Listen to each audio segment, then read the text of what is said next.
Bonjour, il n'y a pas que le popcorn pour présenter les films qui sont un petit peu sortis du lot d'octobre. Donc, on a la chance d'avoir avec nous Pierre Pajot, Bonjour Nicolas.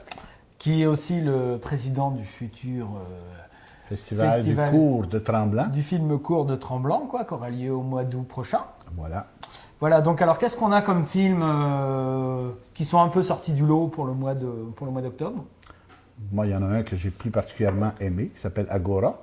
Ouais, Mais Agora. nous en avons d'autres auxquels nous trouvons aussi quelques qualités. Hein, donc on a Cemetery Junction, on a Bounty, on a Predator, 14. Predators, Dragon, The Killer Inside Me et Sans laisser de traces. Donc est-ce que tu veux qu'on commence par Agora, puisque c'est le film un petit peu Pour un des films les moi, plus pour moi, intéressants parmi du ceux mois. que j'ai vus ce mois-ci, c'est Agora, on est au 4e siècle après Jésus-Christ en Alexandrie. Et c'est l'histoire d'une femme, une féministe, une femme philosophe, astronome, mathématicienne, qui s'appelle Hypatie. Enseignante aussi. Ah, oui, oui, c'est vrai, parce qu'elle donne des ateliers. Donc, Hypatie d'Alexandrie.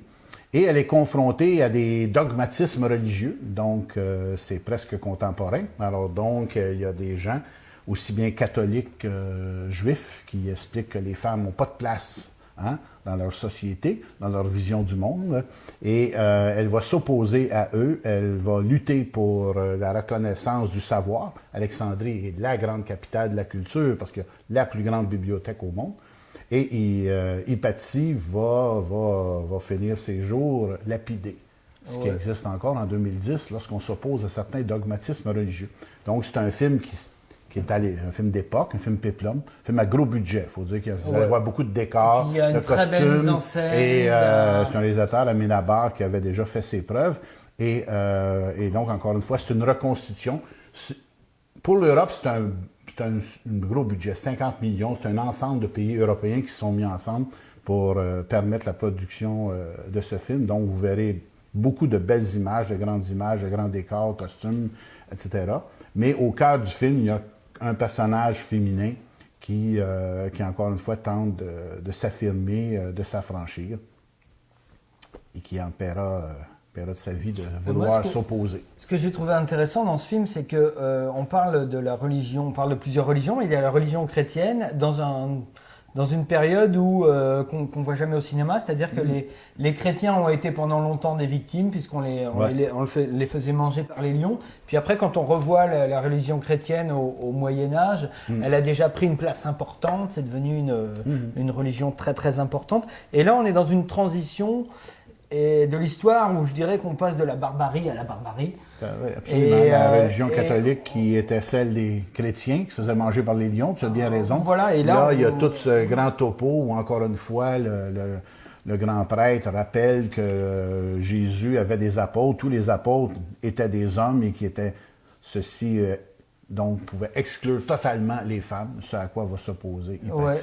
Et là, tu as raison, barbarie qui a existé et qui existe encore. Lapidation, voilà.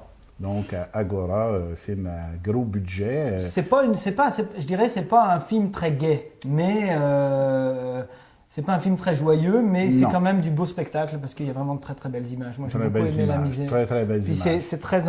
on apprend beaucoup de choses en regardant ce film, quoi. Oui, on apprend une Sur grande partie de l'époque l'histoire méconnue des femmes philosophes qui sont opposées, encore une fois, à trop d'intégrisme. Un film historique.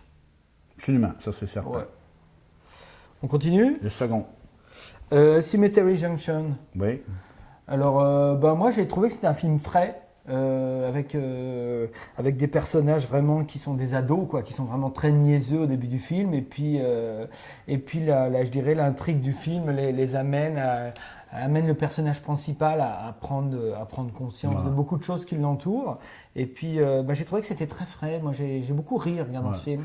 Cemetery Junction, c'est le nom d'un bled perdu, donc un petit village qui en principe ne produit que des gens minables qui n'ont jamais eu d'envergure. Et de ce petit village, il y a un héros qui, lui, espère réaliser quasiment le rêve américain, parce que même si c'est un film britannique et avec une dimension sociale, notre héros est plutôt hollywoodien. Et donc, lui, il rêve de parvenir à la richesse. Et c'est toute la question de son cheminement, de sa découverte des limites et des possibilités du rêve américain dans le contexte, encore une fois, de ce petit village. Mais ton expression frais, bon, Ouais. parce que, en tout cas, c'est un film avec un beau happy end, parce que là, il y a une histoire d'amour.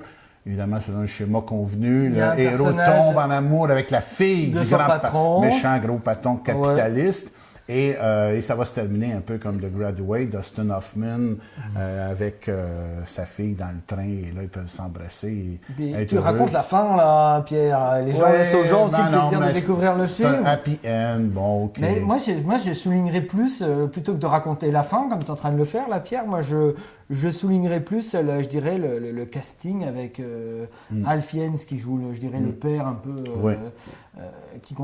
qui vend des assurances vie, et puis surtout Emily Watson, qui joue un personnage vraiment très très fort, enfin en tout cas un personnage qui s'affirme à la fin.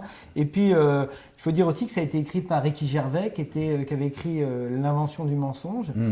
Qui est un acteur qui a beaucoup fait à Hollywood, qui a fait beaucoup de films à Hollywood, qui est assez connu à Hollywood, mais je pense que ça doit être un acteur anglais, et peut-être qu'il y a un petit côté autobiographique dans ce film. Moi, je trouve que ce film-là, c'était une rencontre entre un scénario social britannique, là, vous en avez du style maître et valet, là, tu sais, donc il y en a eu beaucoup.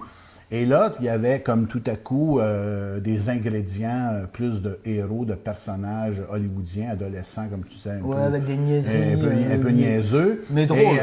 Oui, bien sûr, avec l'humour qui vient avec.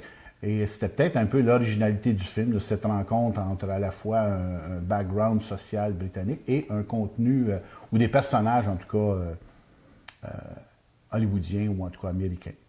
Donc, Cemetery Junction.